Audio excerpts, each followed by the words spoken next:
Hello friend, मैं Mahavir Kumar NM coaching classes में आपका स्वागत है। भारतीय संविधान के विकास का संक्षिप्त इतिहास आज पार्ट 2 पढ़ेंगे, है ना। पिछले वीडियो में हमने बताया था 1773 ईस्वी का रेगुलेटिंग एक्ट, है ना।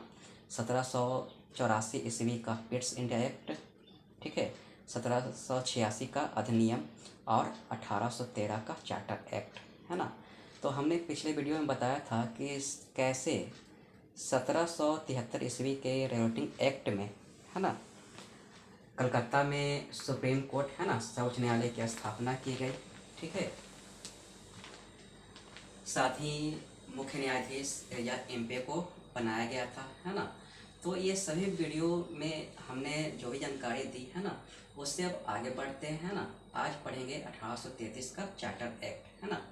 तो 1833 का चार्टर एक्ट में क्या किया गया था, तो कुछ इसकी विशेषताएं थी, है ना, कि बंगाल के गवर्नर जनरल को संपूर्ण भारत का गवर्नर जनरल बना दिया गया। इस प्रकार भारत का प्रथम गवर्नर जनरल कौन बन गए, तो लॉर्ड विलियम बेंटिक, है ना, ठीक है। क्या हुआ कि पहले तो बंगाल के गवर्नर जनरल जो होते थे, है ना, तो उन्हीं के अधीन, है ना, बम्बई, मद्रास और बंगाल, इन तीनों को क्षेत्रों को, है ना, अधीन करके ये गवर्नर जनरल बना दिया गया था। लेकिन उसका नाम बदलकर, है ना, जो बंगाल का गवर्नर जनरल थे, है ना, उसे क्या अधिकार दे दिया गया, तो संपूर्ण भारत का गवर्नर जनरल बनाकर ये अधिकार दे दिया गया, ठीक है। तो इस प्रकार प्रथम गवर्नर जनरल कौन बन गए भारत का, तो लॉर्ड विलियम बेंटिक। प्रश्न ये करता है कि भारत का प्रथम गवर्नर जनरल कौन थे, तो लॉर्ड विलियम बेंटिक, है ना, ठीक है। इस एक्ट में 1833 का चार्टर एक्ट में प्रथम विधि अधिकारी लॉर्ड मैकाले को बनाया गया था, ठीक है। कंपनी के अधीन पद धारण करने वाले व्यक्ति को धर्म, जन्मस्थान, वर्ण, रंग के आधार पर अयोग्य नहीं ठहराया जाएगा, ठीक है।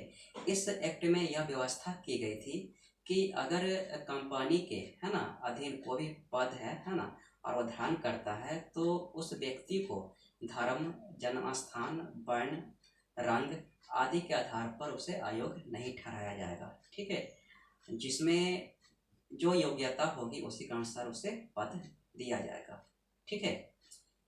इस एक्ट के तहत दास प्रथा का अंत कर दिया गया, ठीक है। कब, तो 1843 ईस्वी, है ना। याद रखिएगा कि 1843 ईस्वी में दास प्रथा का अंत कर दिया गया, ठीक है।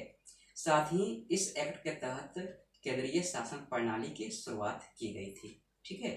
केंद्रीय शासन प्रणाली की शुरुआत किस एक्ट के तहत की गई थी, तो 1833 का चार्टर एक्ट, ठीक है। अब आते हैं 1853 का चार्टर एक्ट, है ना। 1853 का जो चार्टर एक्ट था, इसमें यह जो एक्ट था यह अंतिम चार्टर एक्ट था, ठीक है। यह 1853 का जो चार्टर एक्ट था यह अंतिम चार्टर एक्ट था। और इस एक्ट के, है ना, इस एक्ट के अनुसार गवर्नर जनरल जो थे लॉर्ड डलहौजी थे, है ना। 1853 का चार्टर एक्ट में कौन थे गवर्नर जनरल, तो लॉर्ड डलहौजी, है ना। लॉर्ड डलहौजी ने कंपनी के शासन में सुधार करने के लिए, है ना, अनेकों कार्य किए थे।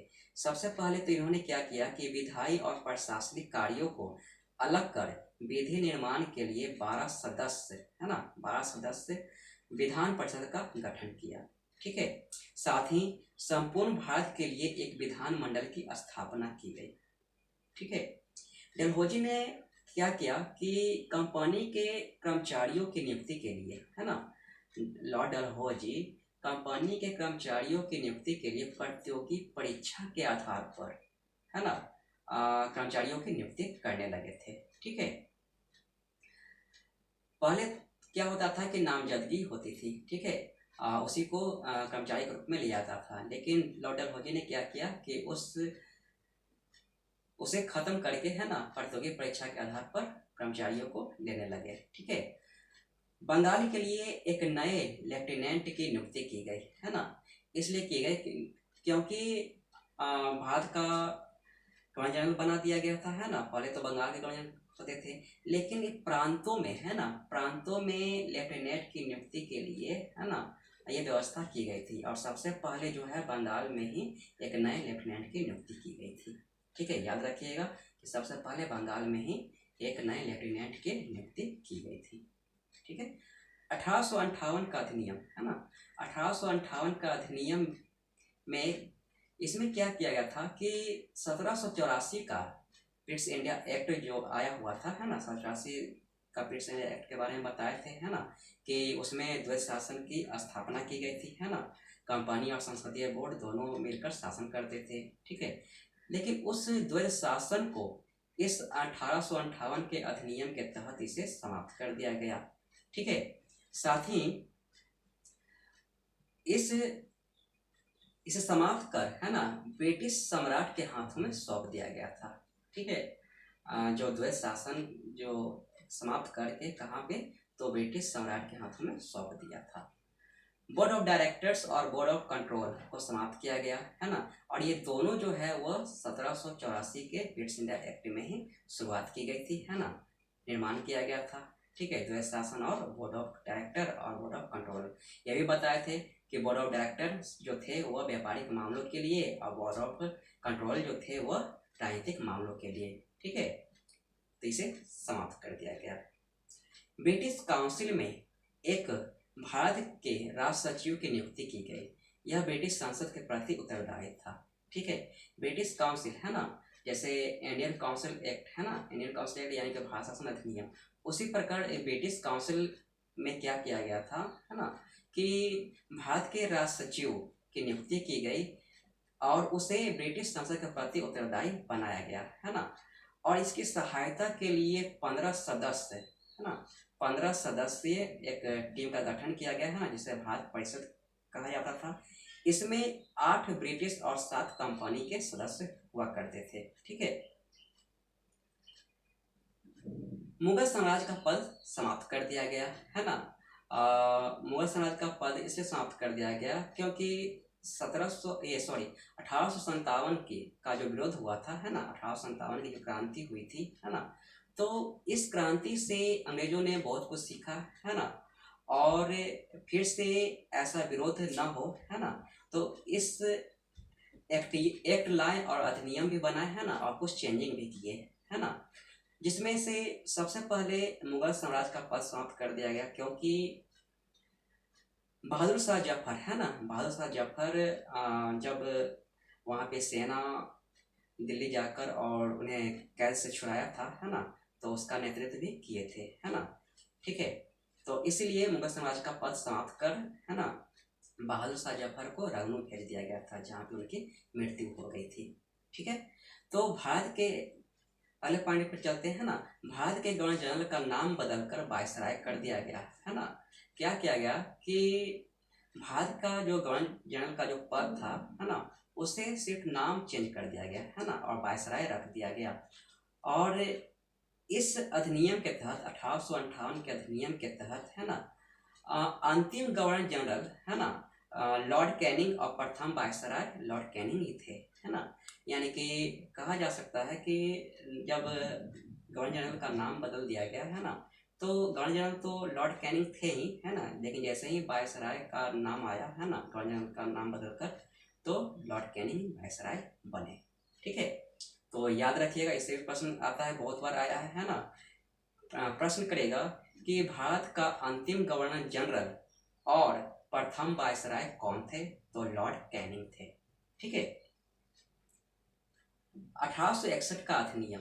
ठीक है, 1861 का अधिनियम में वायसराय लॉर्ड कैनिंग ही थे है ना, और गवर्नर जनरल को अध्यादेश जारी करने की शक्ति दी गई। साथ ही वायसराय की परिषद को कानून बनाने तथा परिषद के सदस्यों को मदद करने की शक्ति दी गई, जिसमें न्यूनतम 6 तथा अधिकतम 12 निर्धारित की गई थी। ठीक है, बम्बई और मद्रास है ना, बम्बई और मद्रास की काउंसिल में कानून बनाने के लिए एक महाधिवक्ता तथा न्यूनतम 4 एवं अधिकतम 8 सदस्य बढ़ाने की आज्ञा दी गई। ठीक है, 1861 का जो अधिनियम लाया गया, लॉर्ड कैनिंग उसमें वायसराय थे है ना, तो वायसराय को शक्ति है ना बढ़ा दिया गया, क्योंकि वायसराय या क्योंकि गवर्नर जनरल का ही नाम बदलकर वायसराय किया गया था है ना, तो इस प्रकार गवर्नर जनरल को अध्यादेश जारी करने की शक्ति दे दी गई थी। ठीक है, कानून बनाने तथा परिषद के सदस्यों को मदद करने की शक्ति दी गई।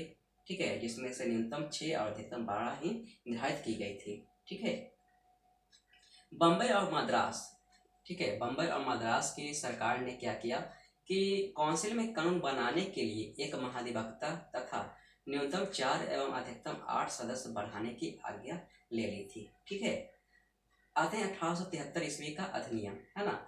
इस अधिनियम, है ना, इस अधिनियम में क्या किया गया कि 1 जनवरी, है ना, इसी अधिनियम के तहत 1 जनवरी 1884 ईस्वी को ईस्ट इंडिया कंपनी को औपचारिक रूप से भंग कर दिया गया।